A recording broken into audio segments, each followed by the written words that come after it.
यदि इतनी लंबी उम्र भी हो जाएगी अक्सर पुरुष जितनी, तो भी अंत में तेरी मृत्यु होगी। क्यों?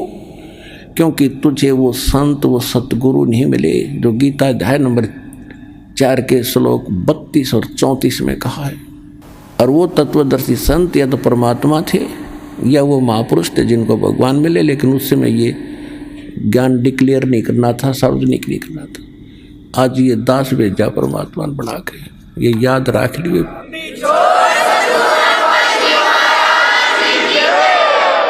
इतनी उम्र बुलंद मरेगा अंतरे।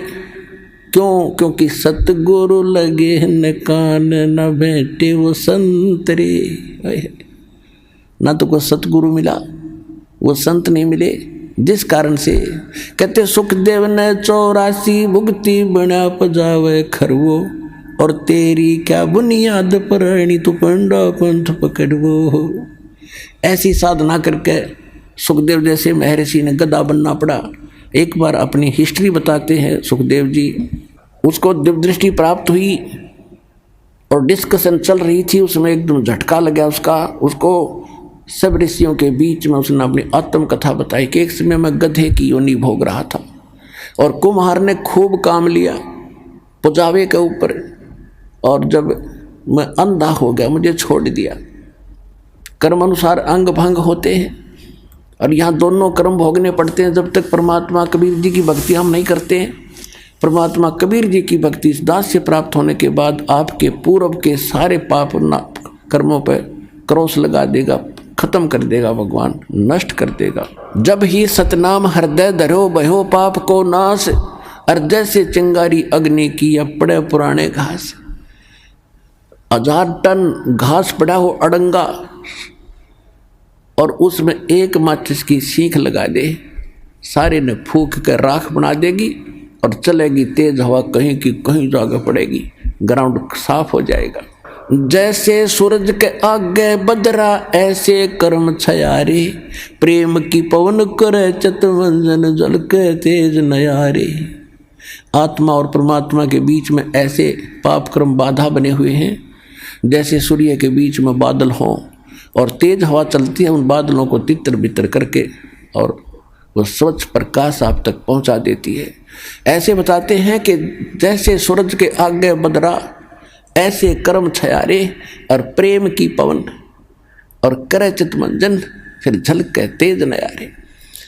यानी ये सतनाम का जाप करें, आत्मा में प्यार जागेगा, आंसू आने लगेंगे, आपके टप पड़ा करेंगे। मालिक की चर्चा जरा सी शुरू होती, अभी तो हमारे अंदर वो अड़े पड़े हैं पाप कर्म, हमें अंदर से वो उस स्थिति में आने नहीं देते आत्मा को।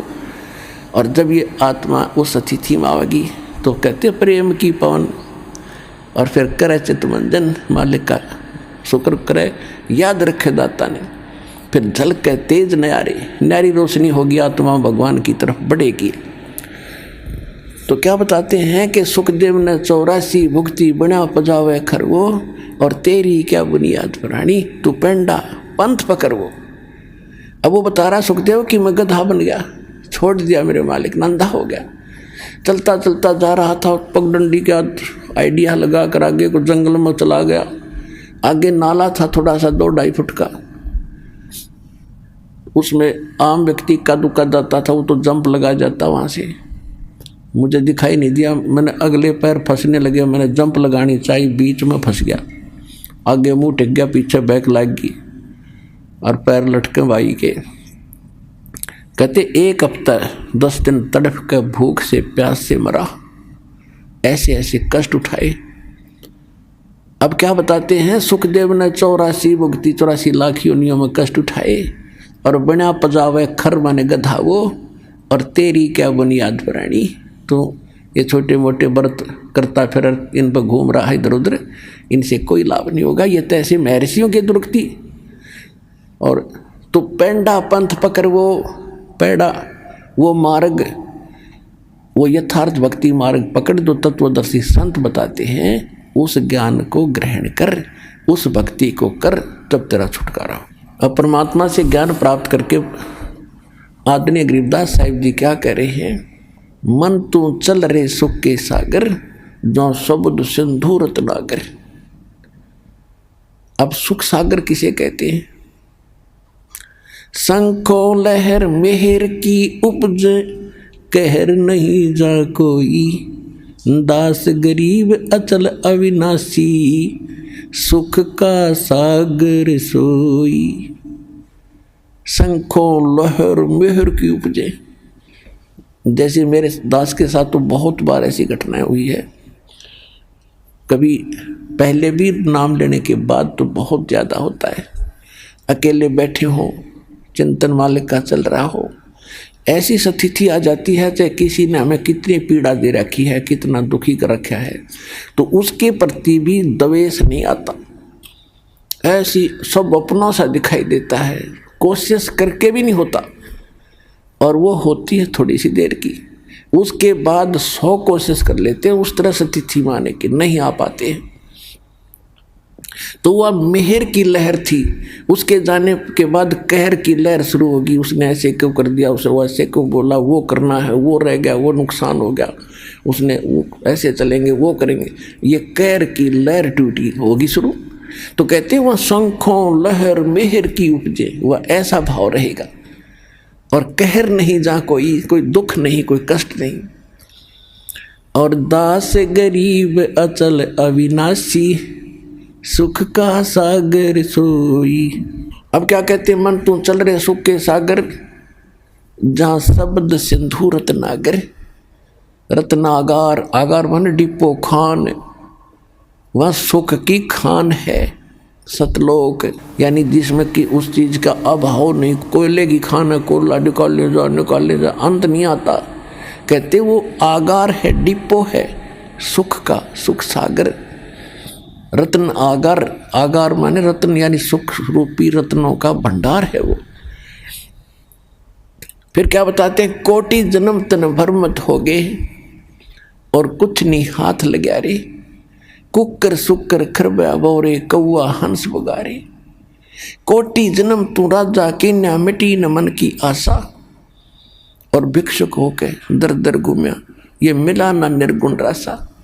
आप ऐसे भी साधक रहे हो, घर त्याग दिया प्रेरणा पाके, जंगल में बैठ के गांव से भिक्षा मांग लाए, सूखी रोटी जैसी मिली उनको 2-2 3-3 दिन वृक्ष का बांध देते थे पहले ऋषि मुनि, और सूख जाती थी, फिर उनको पानी में भिगो भिगो के 2-2 दिन खाते थे कि रोजाना कौन जावा टाइम वेस्ट कर रहे।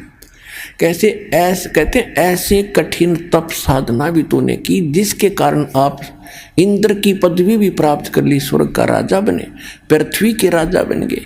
आप ब्रह्मा विष्णु महेश की भी पदवी प्राप्त आपने कर ली, लेकिन आपका यो जन्म मरण नहीं मिटा, यो कष्ट नहीं मिटा इस सत्य साधना के ना मिलने से। कहते इंद्र कुबेर ईश की पदवी, और ब्रह्मा वरुण धर्मराया और विष्णुनाथ के लोक को जाकर तो फिर भी वापस आया। अब देखो, हम तो एक छोटे से क्षेत्र के कोई चेयरमैन बन जा, सरपंच बन जाता है, बस उस समय काख पीटे बिना ज्ञान के, और चेयरमैन बन जाता कहना है कि एमएलए एमपी बन जा, पता नहीं क्या बन गया। तो इस प्रकार परमात्मा कहते हैं, तो पूरे स्वर्ग के राजा इंद्र, वो तो स्वर्ग में तो वैसे जीव आम आदमी जाना चाहता रहा कि वहाँ तो गुण सुख से एक सिंपल मैन को भी, तो उसकी तुलना में वहाँ के इंद्र को, वहाँ के राजा को, सुरपति देवता